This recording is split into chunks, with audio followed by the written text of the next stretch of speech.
So there are a lot of myths associated with health, with world health. Well, as a science educator who fights myths, I've spent some time looking at the data.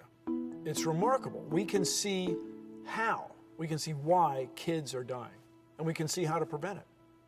Well, people perceive that the U.S. spends a lot on foreign aid, that if the U.S. budget were $1, a quarter of it is spent on foreign aid. But that's not true. It's less than a penny. It's 0.8% of the federal budget. You can't even cut a coin small enough to represent how much money is spent on foreign aid. It's not that much. Now, this idea that wars or natural disasters, tsunamis, earthquakes kill most of the people, that's wrong. It pales, it's dwarfed by the number of people killed by preventable diseases.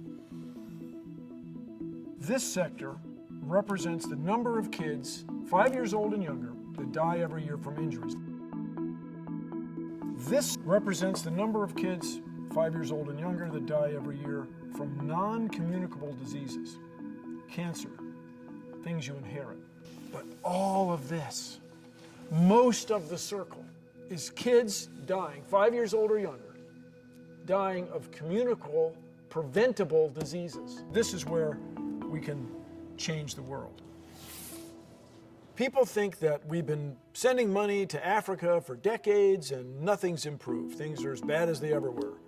Well, that's a myth. When you can show statistically that child mortality's gone down over the last couple decades by a factor of 2, been cut in half. Those are the data. We have a real opportunity to leave the world better than we found it, to dispel these myths and move on to improve the quality of life of people everywhere.